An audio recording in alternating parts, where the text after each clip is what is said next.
Bonjour, je suis Christophe Villalonga, donc je suis consultant en système de management et j'aime bien me présenter comme étant un agitateur d'idées dans le domaine de la qualité. Voilà. Donc aujourd'hui je vais vous parler de cette notion de conscience parce que pour faire avancer les choses il faut prendre conscience que les choses évoluent et je vais développer ce qu'on appelle la nouvelle qualité et qui peut prendre plusieurs caractéristiques. D'abord ça doit être une qualité holistique, c'est-à-dire ouverte sur les autres, une qualité pragmatique très simple, une qualité intégrée avec toutes les autres composantes de l'organisation et enfin une qualité responsable qui est branchée sur tout ce qui concerne la responsabilité sociétale des organisations. Voilà, merci. Christophe Villalonga, il vient de la France, est le directeur associé de la société Calino. 1996, auditeur ICA AFAC, Institut de certification des auditeurs.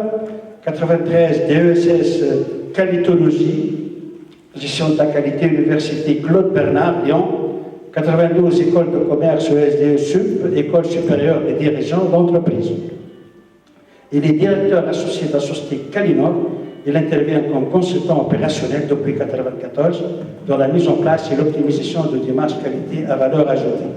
Il est conférencier, auteur de nombreux ouvrages dans le domaine de la qualité.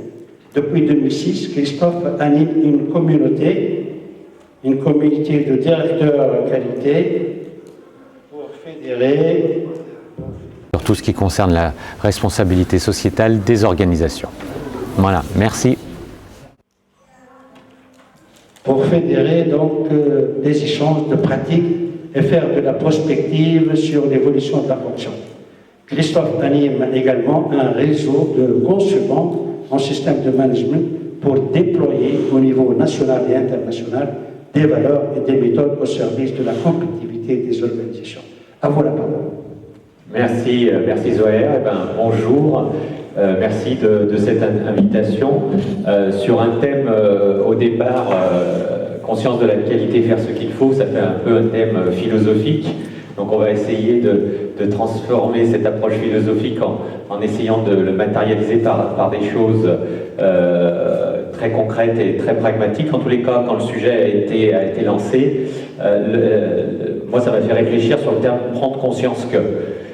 Cette notion de conscience pour moi est un enjeu important parce que si on n'a pas conscience que, on va continuer à vivre comme on faisait avant. Si on ne prend pas conscience que les choses changent et qu'on reste dans son petit territoire et en se regardant évoluer, et ben on va pas changer un certain nombre de façons. Donc je pense que prendre conscience de, c'est un peu le fait de se dire ok, ben j'ai pris conscience de, et après ben il y a tout un processus de changement qui doit pouvoir venir, même individuel, ou au niveau d'une organisation. Mais si on n'a pas pris conscience de quelque chose, eh ben on ne va pas faire bouger les choses.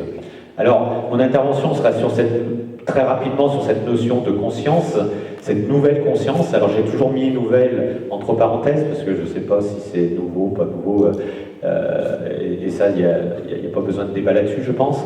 Et puis après, je vous parlerai surtout de, pour moi, 5 caractéristiques qui, pour moi, peuvent définir ce qu'on appelle cette nouvelle qualité. Alors, cette nouvelle qualité, ce n'est pas un terme de Christophe Villalonga, c'est un terme qui est véhiculé en France par la FQP, l'Association Française Qualité Performance, qui communique de plus en plus sur ce thème de nouvelle qualité pour dire, ben voilà, les choses changent, prenez conscience que les choses changent et qu'il faut faire peut-être aujourd'hui autrement. Voilà.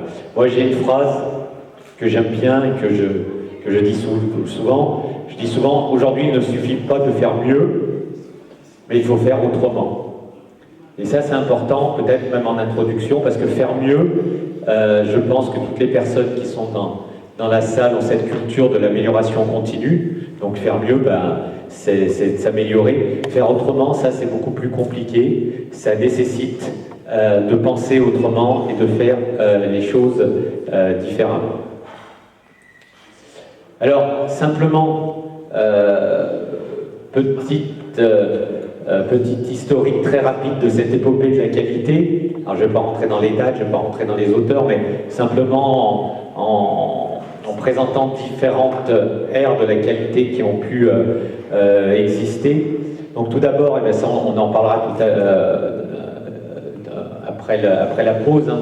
On a commencé sur cette épopée de la qualité en disant à un moment donné, la qualité, la conformité du produit. Quand on parlait qualité à une époque, on était très axé sur le produit et la qualité était vraiment liée au produit. Donc on était dans la conformité du produit, il fallait améliorer ses produits, etc. Très rapidement, en tous les cas, on s'est rendu compte que faire des bons produits, c'est bien, mais c'est insuffisant. Et on a parlé du triptyque.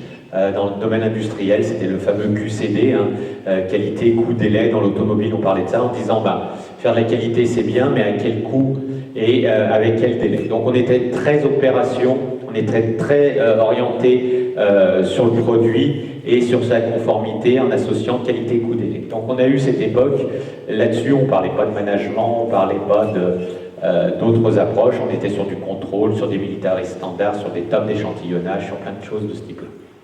Ensuite, il y a une époque qui, pour moi, est une belle époque. C'est la belle époque qui nous réunit peut-être tous aujourd'hui autour de la table. C'est tout ce qu'on a appelé le management total de la qualité ou le total quality management. C'était l'époque où on s'est inspiré de ce qui se passait au Japon avec le Kaizen, avec l'amélioration continue, en disant on doit tous participer, tous les acteurs doivent participer au développement de l'organisation. C'était l'époque des cercles de qualité, c'était l'époque du chiffrage de coûts de non-qualité. Voilà, c'était sans aucun regret, mais c'était la belle époque où là on n'avait pas des responsables qualité pour continuer l'introduction, mais on avait des facilitateurs dans l'organisation, c'est-à-dire qu'on faisait vraiment de la qualité vraiment sur le bon sens. Voilà. Juste cette époque, on s'est dit dans cette époque, hein, si je simplifie, c'était de dire au lieu d'avoir des organisations descendantes avec un chef qui pense et des opérateurs ou des salariés qui exécutent, on s'est dit il y a peut-être un double flux, il y a peut-être des salariés qui peuvent avoir des idées et faire remonter des choses au top management. Voilà. Donc on est allé chercher un certain nombre d'idées, notamment au Japon, mais on n'a pas préparé les esprits à cette révolution culturelle. Et cette époque, ou en tous les cas en France, tout ce qui est cercle de qualité, management total de la qualité, c'est un peu une époque en termes de discours un peu révolu. Ensuite, on a une époque qui a cadré les choses, donc au départ très orienté produit, qualité, après avec le management total de la qualité, une époque très vaste, très large, et puis après on a normalisé tout ça avec deux époques. Au début, quand on a créé les normes ISO, et notamment la norme ISO 9001, on était sur l'assurance qualité, donc les mots ont leur importance aussi. Bon, c'était un peu la période où on a cru que d'écrire tout ce que l'on faisait allait résoudre tous les problèmes d'une organisation. Donc ça, c'était l'époque de l'assurance qualité, 1987-2000. Et après, la norme a changé de vocabulaire. On a parlé de management de la qualité à partir de 2000. Et je dirais, on est dans cette époque-là, aujourd'hui, où on a donné un cadre à cette qualité. Et ce cadre, c'est la norme ISO 9001. Alors, je ne critique pas du tout cet outil parce que j'en vis et c'est un fabuleux outil, sauf que parfois aussi pour lancer le débat, et c'est intéressant, je m'aperçois que dans les organisations, on n'a pas des responsables qualité ou des responsables d'amélioration continue, mais moi je dirais, et si je provoque un peu là, parce que c'est le matin, on va être en phase d'échauffement, on a souvent des responsables de certification. Voilà, donc ça peut être intéressant, c'est-à-dire des gens qui ne pensent qu'à leur cadre, qui est à la norme. Donc c'est intéressant, et qui se disent, moi mon client j'en ai qu'un, il vient me voir une fois par an, et il s'appelle l'auditeur externe. Quelle erreur! Quelle erreur de croire qu'aujourd'hui un responsable qualité il a comme client un auditeur externe. C'est une erreur fondamentale et qui est à l'origine de bien des soucis des mots. L'organisme certificateur, l'auditeur externe, est un partenaire. Il a son rôle, il a son importance. Et s'il met des non-conformités, chaque non-conformité qu'il met et qui est, je fais cette précision quand même, une non-conformité qui soit pertinente, parce qu'il y a des non-conformités qui ne sont pas pertinentes, c'est-à-dire qu'il y a des auditeurs qui facilement ont dans leur poche les mêmes non-conformités, puis ils vont dans toutes les organisations, ils mettent les mêmes, et puis ils se prennent pour des sachants. Ce type d'individus ne font pas progresser la qualité, à mon avis. Voilà. Donc aujourd'hui, ces responsables de certification, c'est-à-dire d'avoir ce cadre de la norme, c'est très bien, mais insuffisant. Donc là, on est dans cette sphère de la normalisation là depuis 1987. Et la question maintenant, elle est là, c'est de se dire vers quelle pourra être cette nouvelle approche de la qualité. Alors, tout ce qui est le passé ben là, on a des certitudes, on a des faits, donc on peut se dire ça a été comme ça. Tout ce qui est le futur, ben on est sur du sentiment, on est sur, voilà, sur des prévisions, sur des sensations, etc. Donc moi j'ai ce point d'interrogation, j'ai mon interprétation, mais ce qu'on peut essayer de faire ensemble, ben ce point d'interrogation, c'est-à-dire s'il y avait des mots-clés pour vous qui caractérisent cette nouvelle ère de la qualité, quels seraient ces mots-clés? Alors, comme vous avez peut-être l'habitude, pour ceux qui ont déjà assisté à ce type de journée, je vais vous inviter à aller sur un site.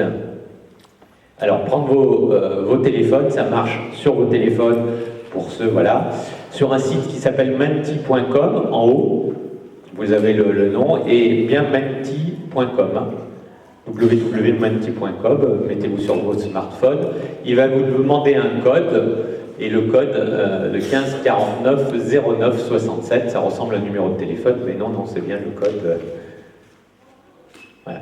Et je vais vous demander d'écrire pour vous un mot-clé de ce point d'interrogation. Si vous deviez définir cette nouvelle qualité, quel est le mot-clé qui vous viendrait à l'esprit? D'accord? Voilà, donc ça va nous créer un nuage de mots. Quel est ce mot pour vous qui va bien caractériser cette nouvelle qualité? Alors, est-ce qu'il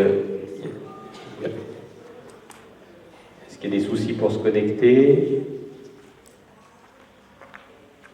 Donc je rappelle, sur votre téléphone menti.com, je le regarde avec Jean-Paul. Ok, bah oui, ça tourne. Et qu'est-ce qu'il met?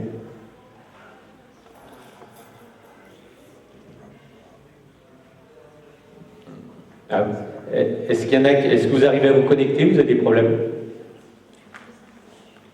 Ça marche? Hop.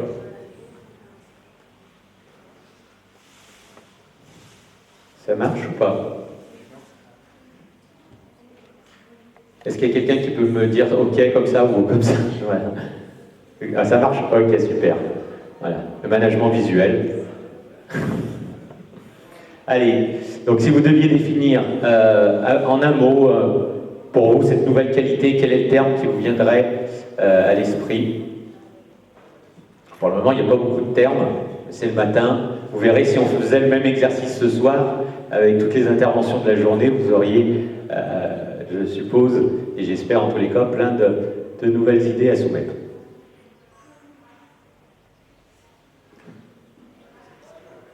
Yes.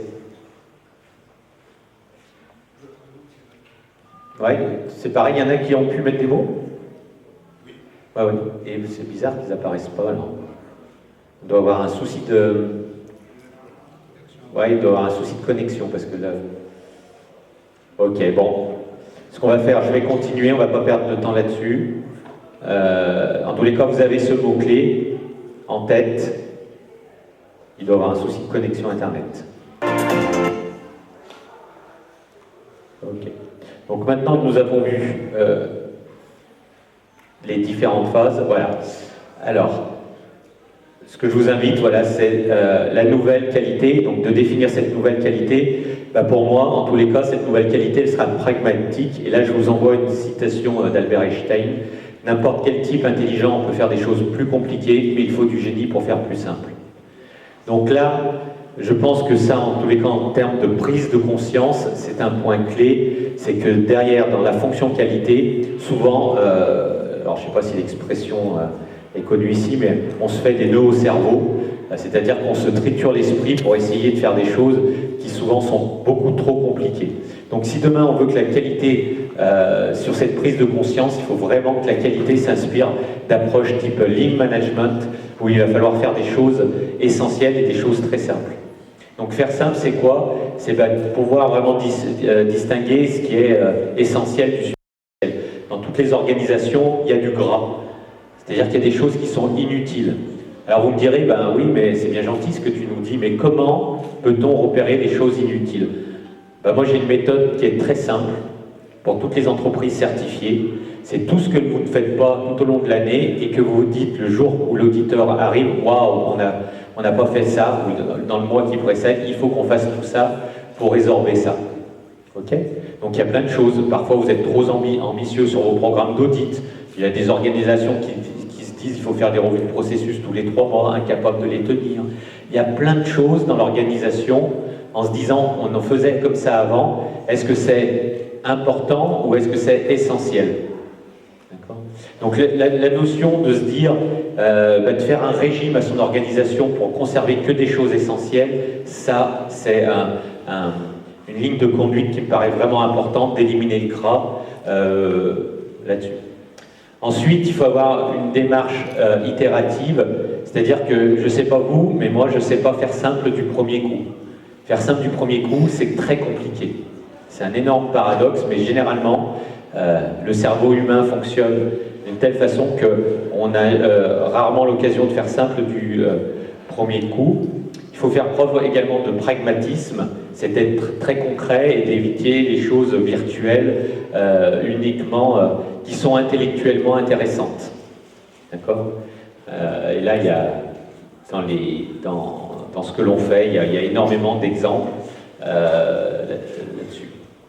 Savoir se débarrasser ou alléger des choses inutiles, c'est-à-dire que si quelque chose ne sert à rien dans une organisation, il faut savoir s'en débarrasser. Et là, je peux vous assurer que c'est ce qui est généralement le plus compliqué. Savoir s'en débarrasser, c'est de se dire, ce tableau Excel qui a 25 colonnes, qu'il faut compléter, qui ne sert à rien parce qu'aujourd'hui personne ne le regarde, à un moment donné, il y a quelqu'un, et je vais employer un mot qui est important, qui doit avoir du courage. Il faut avoir du courage de dire ce truc-là, personne ne s'en sert, donc moi, ça ne sert à rien. Aujourd'hui, on a tellement de choses, on est dans une société de surinformation, et si on continue comme ça, on va étouffer de cette information qui nous arrive. C'est le gros paradoxe, c'est qu'il y a quelques temps, on manquait d'informations, aujourd'hui on en a trop, et il est important vraiment d'aller à l'essentiel et de savoir se débarrasser des choses inutiles, et de savoir dire ce truc-là, on n'en a pas besoin, on le détruit. Cette procédure-là, on n'en a pas besoin, on la détruit parce qu'on en a 550 autres. Ça demande du courage. Ouais. Et ça veut dire que c'est un changement culturel aussi, sur ce principe, et j'en terminerai là sur ce principe, c'est qu'avant, on avait tendance à faire du PDCA, des PDCA très lourds, c'est-à-dire qu'on passait beaucoup de temps dans le P. Et on pensait, on réfléchissait pour avoir la meilleure procédure, et on passait des heures. Puis il y en avait toujours un qui disait « et si il se passe ça, et si on fait ci, et si, et si, et si », et du coup, d'un truc très simple, on en crée une usine à gaz. La nature a horreur du vide. Si vous vous dites « je me donne 5 séances pour faire quelque chose de 3 heures », et bien vous allez prendre peut-être quelque chose qui sera moins performant que si vous vous donnez 2 séances de 2 heures. Pourquoi? Parce que vous allez commencer à trop réfléchir, à trop penser, à trop imaginer toutes les hypothèses, tous les cas, et ce que vous allez pondre finalement, ça sera virtuellement joli, mais sur le terrain, où là se passe la vraie vie, et derrière ça ne va pas suivre. Donc aujourd'hui, il faut être très agile, c'est-à-dire qu'il faut tester des choses, les mettre sur le terrain, et faire des sauts de puce, rapprocher, éviter de passer trop de temps dans le P. J'allais dire le véritable arbitre, le véritable juge de l'efficacité de ce que vous faites, c'est le terrain, il n'y a pas d'autre espace. Deuxième principe, c'est que la qualité doit être innovante. Alors l'innovation dans la qualité, c'est un vilain mot, on n'en parle pas, comme si les responsables qualité n'avaient pas cette composante, mais il va falloir innover. Cette qualité, elle sera innovante. Alors, ce schéma, c'est de se dire, la qualité aujourd'hui, elle est dans une logique d'amélioration continue, c'est très bien. Alors moi, l'amélioration continue, j'ai beaucoup réfléchi, comment représenter ça? C'est très simple, pour moi, c'est le rétroviseur. L'amélioration continue, c'est un rétroviseur. C'est quoi? Je regarde ce que je fais et j'améliore ce que je fais. Je regarde derrière moi. D'accord? Prenez l'exemple de votre revue de direction. Vous allez faire quoi bientôt, là, l'année prochaine? Vous allez regarder la revue de direction de l'année dernière. Vous allez dire, oh, ça c'était bien, pas bien, hop, vous allez l'adapter et vous allez faire la nouvelle. C'est très bien, hein, je ne critique pas du tout ça. Mais là, on n'innove pas. C'est-à-dire que dans 10 ans, vous êtes en train d'être avec votre rétroviseur à regarder ce que vous avez fait. Non. L'innovation, c'est de regarder devant. L'innovation, c'est de repartir de la feuille blanche. Et l'innovation, c'est de se poser la question, mais qu'est-ce qui pourrait bien intéresser mes clients? Vos clients de la revue de direction. N'oubliez jamais que dans vos activités, si vous faites des choses pour des clients qui peuvent être internes. Si vous n'avez pas de clients de ce que vous faites, faites-le pas. Si tout le monde s'en fout de la revue de direction, à la limite, Vous n'avez pas de clients, donc à quoi ça sert? Si tout le monde s'en fout des audits, vous n'avez pas de clients qui achètent vos rapports d'audit, à quoi ça sert? À partir du moment où vous n'avez pas de clients de ce que vous faites, eh bien, tout le monde s'en fout. Donc, si je reprends mon exemple sur la revue de direction, eh bien, la question à se poser, c'est mais ma direction, qu'est-ce qui pourrait bien intéresser ma direction pour lui mettre en place une réunion qui l'intéresse? Et pas du tout avoir l'approche, la norme dit alinéa A, il faut faire ci, B, C, mais tout le monde s'en fout de cette structure de la norme qui est complètement indigeste. D'accord? Donc, innover, ça veut dire qu'il va falloir penser autrement, qu'il va falloir aborder les choses différemment et en faisant preuve d'innovation. Alors, quand je vous dis ça, la première chose, pour innover, il faut de l'énergie. L'amélioration continue, franchement, c'est tranquille. D'accord? Alors, c'est tranquille. Pourquoi? On reprend ce qu'on a fait avant et on améliore. C'est tranquille. Innover, c'est de se dire, je ne fais pas du tout les choses de la même façon. Ma revue de direction, au lieu de la faire d'une journée, je la fais sur une demi-journée. Au lieu de la faire dans la salle numéro 28 au 3e étage, on va dans un hôtel. Au lieu de faire ci, etc., il faut de l'énergie pour innover, beaucoup plus que pour l'amélioration continue. Il faut prendre des risques. Parce que quand vous allez innover, vous pouvez, ça rejoint l'idée d'après, je crois, quand vous allez innover, vous pouvez, vous avez le droit à l'échec, vous pouvez vous tromper. Quand on fait de l'amélioration continue, il n'y a pas de surprise, les gens ils ont l'habitude. Quand vous allez innover, créer un effet un peu waouh, vous allez aborder, soit vous allez créer un effet waouh, putain c'est super ce qu'il nous a fait cette année pour la revue de direction, c'était vraiment top, soit c'était, voilà, j'ai innové, j'ai pris un risque et je me suis planté.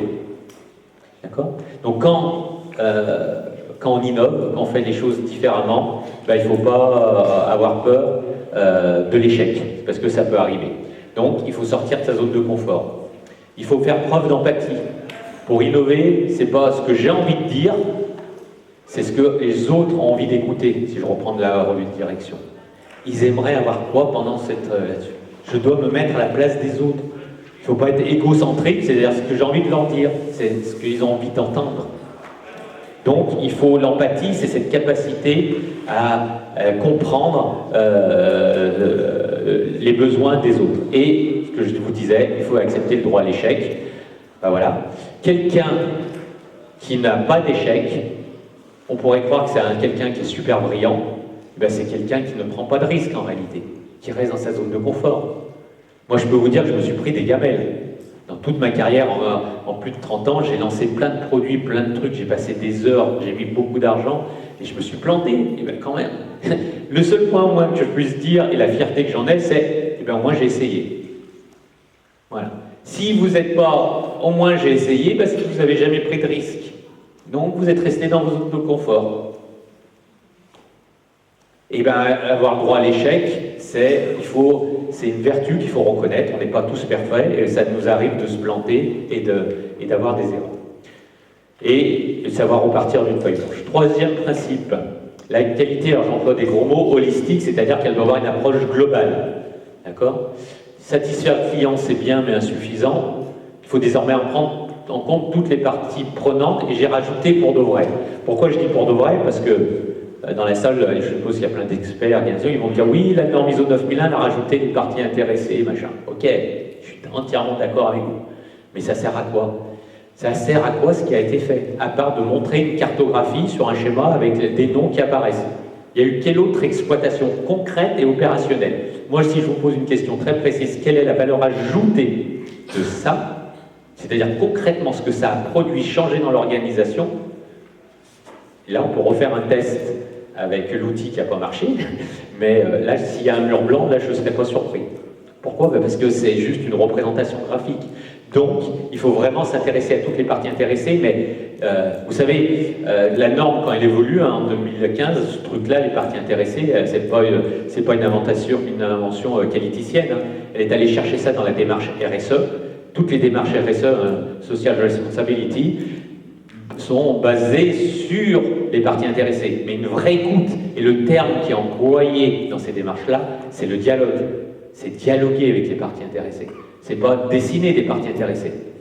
Si je schématise, l'ISO 9001, c'est dessiné pour gagner. Je fais une cartographie, je définis leur attente et j'en parle en revue de direction. Non, doit aller beaucoup plus loin. Il faut dialoguer. Ça veut dire quoi? Est-ce qu'elles sont satisfaites? C'est-à-dire, si je prends l'exemple des fournisseurs, c'est assez intéressant. Quand je suis dans une logique ISO, je vais vous donner 2-3 exemples, excusez-moi, là-dessus, pour montrer ça. Si on prend l'approche salariée, d'accord, qui est une partie intéressée, aujourd'hui, quand je dis aujourd'hui, c'est les thèmes qui sont dans l'ISO 9001. Compétences, sensibilisation, communication, j'ai fait ça, je suis certifié ISO. Okay. Demain, il faut parler d'intelligence collective, il faut parler de QVT, c'est-à-dire qu'on ne peut pas se cantonner à des petits trucs dans la norme ISO, c'est trop restrictif. Il faut parler d'onboarding, il faut parler de fidélisation. Voilà. Donc il y a plein d'autres termes aussi qui peuvent apparaître, comme les prestataires ou les fournisseurs. Aujourd'hui, dans la norme, il faut avoir un dispositif de référencement et d'évaluation. Mais demain, c'est complètement insuffisant. Aujourd'hui, l'écosystème des organisations est fait que vous dépendez de fournisseurs. Il ne faut pas avoir peur, ça, c'est comme ça, c'est l'avenir, parce qu'on ne peut pas avoir toutes les compétences en interne. Et aujourd'hui, ces fournisseurs, il faut arrêter de les traiter parfois, comme je le vois, comme je vais te payer à 130 jours, je te payerai quand j'ai envie. Et ça, c'est complètement dépassé, c'est complètement has-been. Aujourd'hui, il faut respecter. Moi, aujourd'hui, quand je travaille avec des gens, avec des clients, un respect, c'est de dire, voilà, il y a une facture, on paye là-dessus, il n'y a pas besoin de relancer, ça s'appelle du respect. Et si je ne suis pas respecté, mais j'ai suffisamment de travail, je te dis au revoir, client, tu iras travailler avec quelqu'un d'autre que tu trouveras. Demain, les entreprises performantes, elles doivent respecter tout cet écosystème. Elles doivent changer un peu leur façon de penser et pas penser comme il y a 30 ans où c'était « moi je suis le plus fort, le plus dur et tu verras, toi t'es un petit fournisseur, je vais te traiter, maltraiter ». C'est complètement has-been. Ça, c'est le monde d'hier. Le monde d'aujourd'hui, il est basé sur du respect. Et si vous respectez les gens, vous serez les meilleurs fournisseurs de la planète. Et ils seront fiers de travailler pour vous. Et dès qu'ils auront une idée, vous le diront. Ça, c'est moderne. C'est pas penser comme hier. Les clients, si on regarde les faits aujourd'hui, on évalue la satisfaction, on traite la réclamation, on est ISO, mais c'est complètement insuffisant. Aujourd'hui, il faut faire du co-développement, il faut parler des consommateurs, etc. Et je ne parle pas de toutes les autres laissés pour compte. Je continue pour ne pas trop déborder. Quatrième principe, cette nouvelle qualité, elle sera responsable. Alors, responsable, c'est être performant, c'est bien. Performance, c'est gagner de l'argent, c'est d'avoir des beaux résultats, c'est super, bravo, mais c'est complètement insuffisant. Il faut prendre désormais en compte les enjeux environnementaux et sociaux. Donc là, on est vraiment sur un changement de dimension. Parce qu'aujourd'hui, la performance, elle est tridimensionnelle. Voilà. Par exemple, aujourd'hui, une vision étriquée, c'est de faire de la conception. Aujourd'hui, vous êtes obligé, en tous les cas, vous serez obligé de faire de l'éco-conception, c'est-à-dire de penser cycle de vie d'un produit. Vous êtes obligé de mettre de l'environnement là-dedans. On ne peut plus produire des choses comme on le faisait avant. On ne peut pas dire une voiture, je vais la concevoir juste avec mon critère qualité dans la tête. Derrière, il y a l'exploitation de la voiture. Elle va consommer combien cette voiture? Quel est son indice de réparabilité? Ça, on ne peut pas penser qu'à gauche. C'est-à-dire que l'environnement va arriver de partout. Que l'on veut ou qu'on ne le veut pas. Donc il y aura les entreprises qui vont dire « moi je fais comme avant, rien ne change, je n'ai pas pris conscience », ce qui est le sujet. Et puis il y a celles qui se disent « j'ai pris conscience qu'il y a des trucs qui bougent et que ça bouge très rapidement ». Ce qui est important aujourd'hui, pour moi le facteur, c'est la notion de temps. Et c'est un véritable enjeu pour l'homme, c'est de s'adapter à ce temps qui avant était long et qui aujourd'hui est très court et très rapide. Donc cette prise de conscience, il va falloir aller beaucoup plus vite. Donc aujourd'hui, concevoir des belles voitures qui marchent, si je n'intègre pas ce qu'elle va consommer, sa réparabilité, sa fiabilité, etc., et derrière, j'aurai une vision qui ne sera pas suffisante. Les achats, c'est pareil. On ne peut pas parler d'achat aujourd'hui si on n'intègre pas les achats responsables. Est-ce que mon fournisseur, il traite bien ses salariés? Est-ce que mon fournisseur, il a une responsabilité environnementale aussi? Parce que si j'achète des trucs, je suis responsable de lui. D'accord? Donc on ne peut pas traiter ce thème là-dessus. On ne peut pas parler que de politique qualité, il va falloir parler d'éthique aussi. L'éthique des affaires, il y a des points qui sont importants. Et puis on ne pourra pas parler de réalisation-production sans parler véritablement de cycle de vie. Voilà. Donc cette qualité, quatrième critère, pour moi en tous les cas, elle sera responsable. Cinquième critère sur cette nouvelle qualité, pour moi, elle sera intégrée. Travailler pour une cause, c'est bien, mais insuffisant. Il faut travailler ensemble pour une cause commune. Alors quand je dis ça, c'est que moi je suis assez surpris de voir dans les organisations que plein de fonctions contribuent à une cause commune, mais qu'elles sont parsemées de partout. C'est-à-dire qu'on va avoir la qualité qui va être dans un service, on va avoir le Lean dans un autre, on va avoir l'ISO HSE dans un autre, on peut avoir tout ce qui est la transformation dans un autre, etc. Il y en a un peu de partout, on ne sait pas où rattacher là-dessus. Demain, on aura peut-être enfin des directions, alors moi j'ai appelé ça, il n'y a pas de terme aujourd'hui, hein, mais des directions de performance globale. C'est-à-dire que ce n'est pas que la performance économique, de performance globale, où toutes ces fonctions seront dans une même direction et vont contribuer à l'amélioration et à la performance de l'organisation. Alors, quand je dis ça, que toutes ces nouvelles qualités, eh ben pour vous, quelles sont les conséquences hein, pour vous hein, donc on a vu les cinq paramètres de cette nouvelle qualité. Et ce qui va être certain, eh ben, c'est qu'il va y avoir une nécessité de développer ses connaissances et ses compétences. Alors je voulais vous partager rapidement cette petite matrice, voilà, où sur l'axe horizontal, c'est la notion de connaissance, et sur l'axe vertical, c'est la notion de compétence. Voilà. Donc une connaissance, c'est quoi? Parce que ça peut être un grand sujet philosophique. Hein. Une connaissance, ben, c'est quelque chose sur lequel on peut acquérir un certain nombre de données que vous savez. Donc c'est mon axe horizontal. Hein. Vous savez en parler, vous savez l'expliquer. Voilà. Donc cette connaissance, elle est souvent très théorique. Une compétence, c'est quelque chose, c'est une aptitude à mettre en pratique des connaissances. Ça veut dire que là, je l'ai pratiqué. Donc aujourd'hui, si je vous parle, si je devais vous donner des mots-clés, par exemple sur tout ce qui est lié à l'ISO 9001, ben, tout ce bloc, la revue de direction, les processus, etc., beaucoup dans la salle, vous serez en haut à droite. C'est-à-dire que vous avez plein de connaissances, vous avez vu plein de choses, vous connaissez la norme, etc. Non seulement vous connaissez tout ça, mais en plus, vous les avez mis en pratique. Donc, dans cette posture, vous êtes ce qu'on appelle ici un expert, un sachant. Vous êtes en haut à droite. Donc ça, c'est bien. Donc ça, il faut toujours continuer à le développer là-dessus. Par contre, si vous restez que là-dessus, sur vos connaissances ISO, revue de direction, tout ça là-dessus, en haut à droite, ben, vous risquez d'être démunis par rapport à l'évolution. Il va falloir apprendre plein d'autres outils. Par exemple, les méthodes agiles. Par exemple, il y a plein de méthodes qui existent. Là, je vous ai donné deux exemples. Et toutes ces méthodes, il va falloir acquérir des connaissances dessus. Voilà. Et également un peu des compétences. Ça veut dire quoi? Ça veut dire que l'éco-conception, si je pose la question dans la salle, essayez de vous dire l'éco-conception, est-ce que j'ai quelques connaissances? J'en ai déjà entendu parler. Est-ce que je sais en parler? C'est-à-dire si je viens vous voir, je vous dis expliquez-moi un peu en parler. Est-ce que vous savez me l'expliquer? Je viens vous voir, vous dites oui. Donc ça veut dire que vous avez déjà des connaissances, vous voyez, on peut échanger. Ou alors, je sais même, vous pouvez même former quelqu'un là-dessus, ce qui est encore un niveau après. D'accord? Donc moi, j'ai par exemple dans ma besace, j'ai plein de connaissances. L'éco-conception en fait partie. Mais je ne les ai jamais mises en œuvre. Donc je n'ai pas les compétences. D'accord? Donc ce qu'il va falloir faire aujourd'hui, c'est enrichir toutes vos connaissances. Je peux vous donner des listes d'outils et de méthodes pour justement être en lien avec les enjeux des organisations. D'accord? Donc les méthodes agiles, les OKR, Objective Key Result, qui est une méthode de Google sur le déploiement des objectifs, Design Thinking, il y a plein d'outils aujourd'hui qui sont intéressants. Alors, le point important, c'est tout ce qui est soft skill là-dedans. Ça veut dire que ce que je suis en train de vous dire, il va falloir passer d'une posture de sachant, en haut à droite, à une posture de facilitateur. Je reviens volontairement dans ce qu'on appelle le Total Management Quality. Ça veut dire quoi?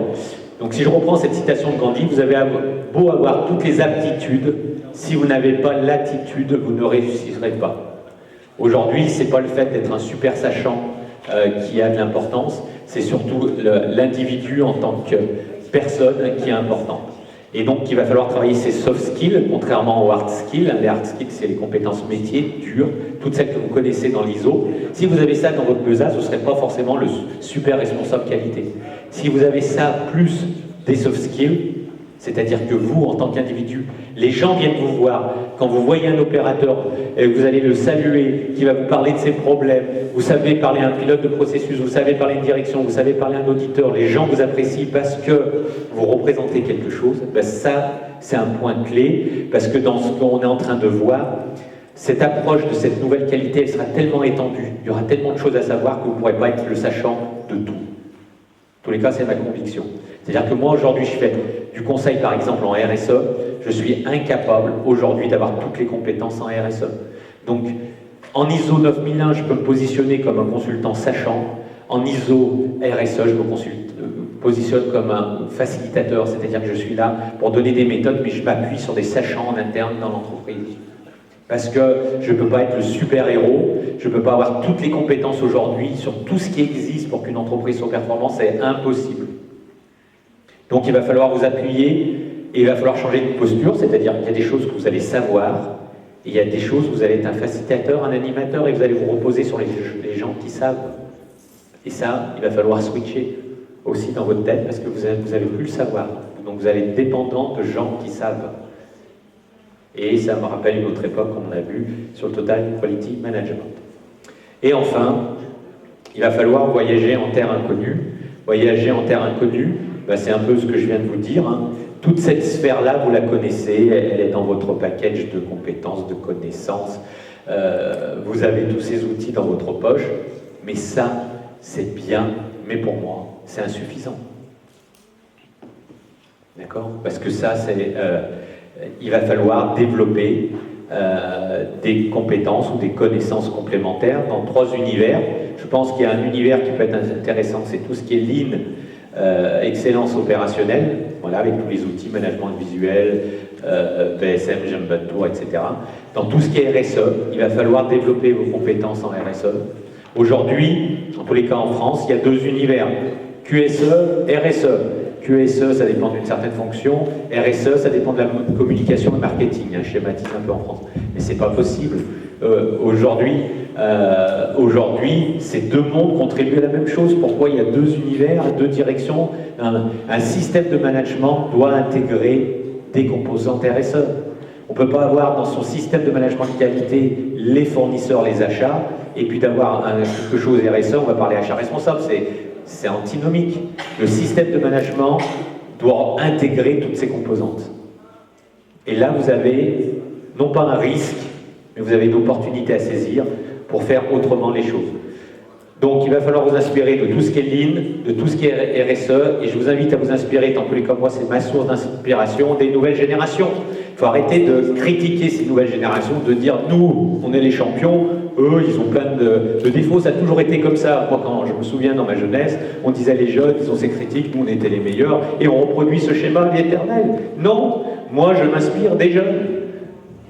Je dis pas, c'est là, ils font que ça, machin, ils sont sur les réseaux, nanana, hop, je m'en fous, ils ont plein de compétences. N'empêche que les jeunes, l'information, elle circule rapidement. Ils savent faire plein de choses.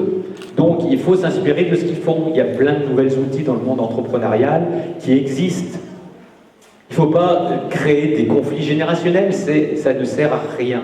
Chacun a une qualité et il faut créer justement une approche un peu plus globale. Voilà. Donc pour terminer, si on veut obtenir quelque chose qu'on n'a jamais eu, il faut tenter quelque chose qu'on n'a jamais fait. Et je pense que voilà, cette citation de Périclès, ça peut être une bonne conclusion philosophique, hein, comme le thème était philosophique sur le terme de la conscience de la qualité. Voilà, ce qu'il faut, c'est simplement de se dire, prendre conscience que les choses évoluent. Ce n'est pas un risque pour moi. C'est un risque si vous restez dans vos zones de confort et que vous avez peur. D'accord ? C'est une opportunité si vous avez la capacité à aller chercher des infos, comme venir à ces journées mondiales de la qualité. Si vous avez la capacité à être passionné par ce que vous faites, vous dites mais c'est super intéressant, il y a plein de choses à faire, ça me donne une nouvelle perspective dans mon travail.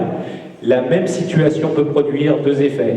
Un phénomène de peur en disant je vais être has-been, et ça c'est parce que vous ne voulez pas changer, vous avez peur du changement, ou alors ça peut être une réelle opportunité de se dire bah, finalement ça va donner une autre dimension à mon job et ça va être encore plus intéressant.